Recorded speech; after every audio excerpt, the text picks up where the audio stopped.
అందరికీ నమస్కారం.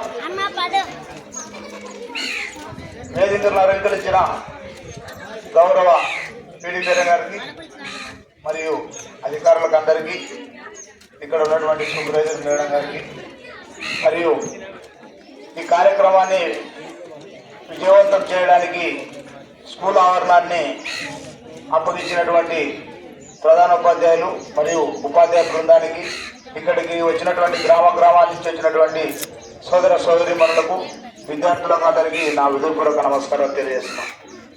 ఈ కార్యక్రమం పోషణ్ పక్వాడా మరియు పోషణ్ పక్షోత్సవం, అంటే పక్షం అంటే 15 రోజులు.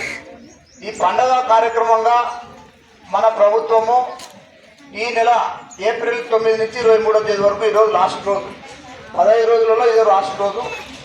అంటే ఈ 15 రోజులు జిల్లాలో మరియు మండలాలలోని ప్రతి గ్రామంలోని అంగన్వాడీ స్కూళ్ళల్లో ఈ విషయాలు తెలియజేయడం. అంటే ఏమంటే తల్లి మరియు శిశువు యొక్క పోషణ అనేది ఎట్లా ఉండాలి, ఏ విధంగా మన భావితరాన్ని, మన దేశానికి సంబంధించినటువంటి నాయకులు అయితేనేమి శాస్త్రవేత్తలను తయారు చేయాలంటే బాల్యంలోనే వీళ్ళకు మంచి పోషణ ఇవ్వాలనేటువంటి ఉద్దేశంతో మన మంచి ప్రభుత్వం ఇటువంటి కార్యక్రమాలు ఏర్పాటు చేయడం జరుగుతుంది. నాకు దాదాపుగా ఈ అంగన్వాడీ స్కూళ్ళ గురించి, నాకు ఈ గర్భిణీ స్త్రీల గురించి చాలా మటుకు అనుభవం ఉంది. ఈ అంగన్వాడీ స్కూల్ కాడికి చెప్పాలంటే 6 సంవత్సరాల లోపల పిల్లలే ఈ అంగన్వాడీ స్కూల్లో ఉంటారు. ఒక స్త్రీ గర్భం దాల్చిన తరపు నుంచి శిశువుకు జన్మించేంత వరకు ఏ విధమైనటువంటి పోషణ తీసుకోవాలి, శిశువును ఏ విధంగా రక్షించుకోవాలి, శిశువును ఏ విధంగా ఆరోగ్యంగా ఉండాలి, అదేవిధంగా తల్లి ఏ విధంగా ఆరోగ్యంగా ఉండాలనేటువంటి విషయాలు ఈ పక్వాడా, ఈ పక్షోత్సవం కార్యక్రమంలో అన్నీ నేర్పడం జరుగుతుంది. ఇవన్నీ వచ్చినటువంటి గర్భిణీలకు ఏ విధమైనటువంటి ఏ సమయంలో ఎట్లా వాళ్ళకు పోషణ ఇవ్వాలనేటువంటి కార్యక్రమము ఈ కార్యక్రమం. ఇటువంటి మంచి కార్యక్రమం.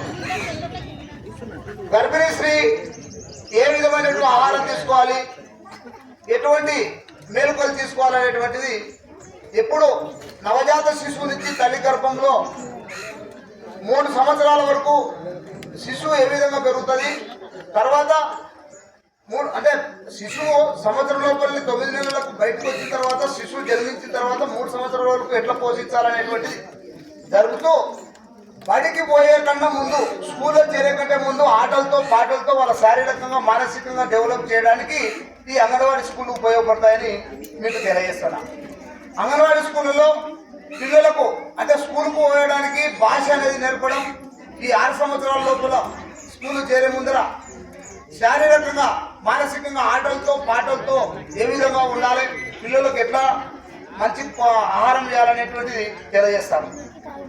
మేడం గారు చెప్పినట్టు ప్రతి తల్లి వాళ్ళ పనులలో ఉంటూ పిల్లలకు సెల్ ఫోన్ అందించడం ఎంత ఇబ్బందికరంగా ఉంటుందంటే వాళ్ళ మానసిక ఎదుగుదలను మనము బాల్యంలోనే తుచ్చి వేస్తున్నాం అనేది మేడం గారు చెప్పారు. మనం పాతకాలంలో కథలు చెప్పేవాళ్ళు, మన పూర్వీకులు మన అమ్మ నాయనలతో మన కుటుంబం ఉమ్మడి కుటుంబం ఉండేది కాబట్టి కథల ద్వారా చెప్పి వాళ్ళని అభివృద్ధి చేసేవాళ్ళు. కాబట్టి ఈ సమయం లేదు కాబట్టి నేను ఒకటే చెప్తున్నా, మన ప్రభుత్వం, మన చంద్రబాబు నాయుడు గారు ముఖ్యమంత్రి గారు, మన మంత్రి లోకేష్ బాబు గారు ఇటువంటి పోషణను ఎందుకు చేస్తారంటే, ఇటువంటి కార్యక్రమాలు ఎందుకు చేస్తారంటే, మనం వికలాంగులై తల్లిదండ్రులు సరిగా చూసుకోలేక శిశువులను వికలాంగత్వంతో జన్మిస్తే మనం ఎంత పెన్షన్ ఇచ్చినా, వాళ్ళకి ఎంత ఆశలు ఇచ్చినా లాభం లేదు. మంచి ఆరోగ్యమైనటువంటి శిశువులను ఏర్పాటు చేయాలంటే మనం ఇటువంటి కార్యక్రమాలు చేయాలని మన ప్రభుత్వం ముందుకు వచ్చింది. అదేవిధంగా మన శాసనసభ్యుడు గుడి రాజశేఖర రెడ్డి గారు కూడా, మీకు పాత సామెత ఒకటి తెలుసుతుంది, తల్లి కడుపు చూస్తుంది, ఇంకా మిగతాది ఏదో మీకే తెలుసు. కాబట్టి తల్లి లాంటి అన్న ఇక్కడ ఏ కార్యక్రమం వచ్చినా, స్త్రీల కార్యక్రమం వచ్చినా, ఏ కార్యక్రమం చేసినా అందరికీ ఆకలి తీర్చేవాడు. అందుకే అన్న ఒక ముఖ్య ఉద్దేశం ఏమంటే రైతులను సంక్షేమంగా ఉంచాలి అనేటువంటి ఉద్దేశం అన్నది. కాబట్టి అటువంటి శాసనసభ్యుని మరొకసారి గెలిపించుకొని మన ప్రభుత్వాన్ని కూడా ఇటువంటి మంచి కార్యక్రమాలు చేసి ప్రభుత్వాలను కూడా మనం ఆదరించాలని కోరుకుంటూ, అదేవిధంగా మీరు ఈ ఎన్నికల కాలం వచ్చింది కాబట్టి శీతల పానీయాలను దూరంగా మీ పిల్లలను పెట్టి నిమ్మకాయ రసం టెంకాయ నీళ్ళు ఇట్లాంటివి ఇవ్వాలని కోరుకుంటూ ఈ అవకాశం ఇచ్చినందుకు మరొకసారి మీకు అందరికీ పేరు పేరున ధన్యవాదాలు తెలియజేసుకుంటూ సెలవు తీసుకుంటాను. థ్యాంక్ యూ అన్న, థ్యాంక్ యూ.